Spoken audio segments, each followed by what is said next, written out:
Bienvenue dans cette vidéo d'explication de crochet créée par Oana Hook.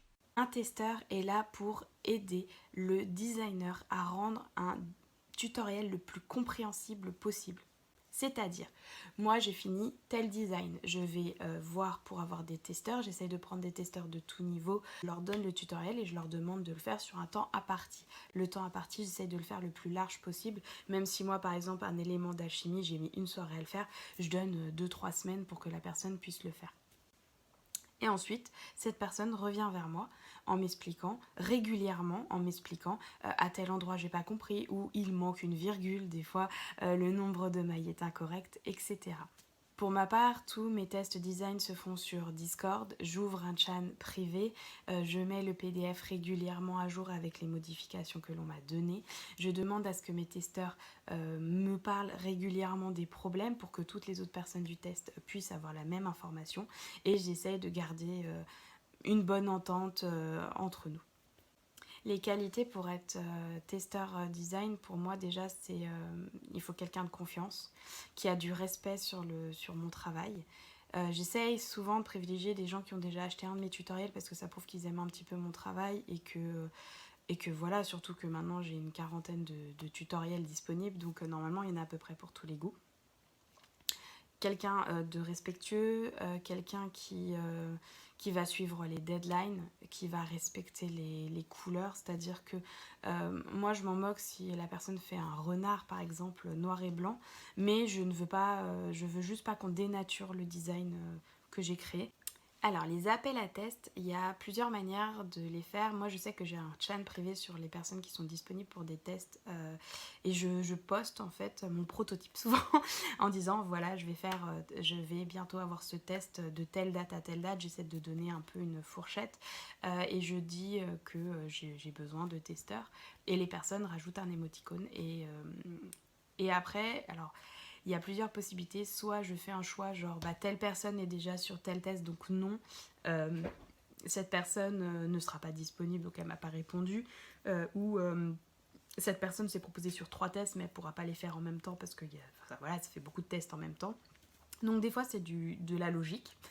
Et des fois comme un design il y a pas longtemps, le renard, ça a été du ploufplouf.fr parce que elles étaient énormément et que voilà, je pouvais pas faire un choix et j'ai décidé d'utiliser ploufplouf.fr. Parfois aussi ça m'arrive pour les non-testeurs d'aller en fait, c'est en discutant avec telle ou telle personne, je vais me dire, tiens, peut-être qu'elle serait intéressée, et je vais leur en parler. Et c'est comme ça que j'ai régulièrement en ce moment de nouvelles testeuses sur mes tutoriels. Des personnes qui n'ont jamais fait mes tests, mais qui ont fait d'autres tutoriels. Le tutoriel des calmystères se passe comme un calmystère, c'est-à-dire que je vais donner toutes les semaines une partie des indices et les testeuses ne sont pas au courant du tout de ce que c'est. Donc c'est un grand test calmystère. La seule différence, c'est que par exemple, si vraiment on va dire que toutes les testeuses ont terminé le premier indice, je vais peut-être le donner un petit peu plus tôt parce que voilà, on n'est que entre nous et on peut se le permettre. Mais après, elles ont vraiment le mystère jusqu'au bout et de toute manière, c'est une information que j'ai eue. Après le premier calmystère, plusieurs de mes testeuses m'ont dit qu'elles ne voulaient pas que je leur dise en amont ce que c'est. Elles veulent avoir vraiment la surprise. Parce que c'est bien beau de dire les qualités des testeurs, mais il y a aussi, j'espère, mes qualités. J'essaie d'être toujours disponible pour répondre au plus vite aux personnes sur les différentes problématiques ou des questions, des fois totalement, pas des problématiques, hein, juste des précisions, etc. J'essaie de remettre régulièrement le PDF à jour pour que les personnes puissent avoir vraiment la dernière version. J'essaye de prendre en considération tout ce qu'on me dit, c'est-à-dire que j'aime la critique constructive, bien sûr. Et dans ces moments-là, j'accepte, j'essaye de voir si c'est quelque chose que je peux modifier, que je peux ajouter, ou est-ce que c'est quelque chose qui au final ne fonctionne pas du tout pour moi. Par exemple, je me souviens d'une personne qui m'avait expliqué que quand elle avait lu mon tutoriel, que peaufinage pour elle, ça voulait rien dire du tout et que c'était pas du tout dans les choses que l'on devait mettre dans un tutoriel.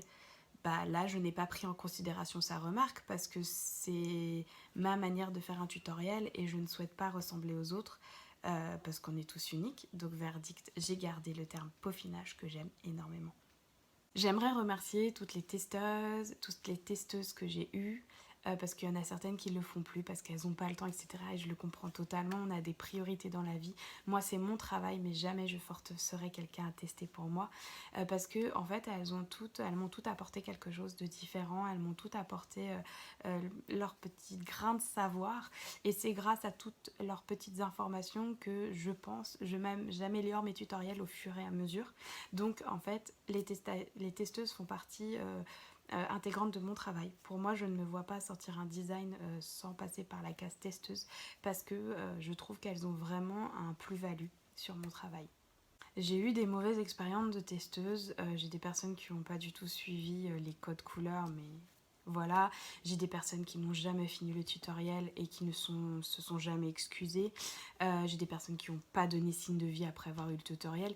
C'est très compliqué d'avoir des testeurs, je comprends que c'est un travail gratuit parce que les personnes ne sont pas payées, elles ont juste un tutoriel qui peut-être à leurs yeux ne vaut pas grand chose, mais derrière c'est ces mauvaises expériences des fois qui donnent envie de ne pas reprendre de testeur ou de ne pas faire confiance à de nouvelles personnes.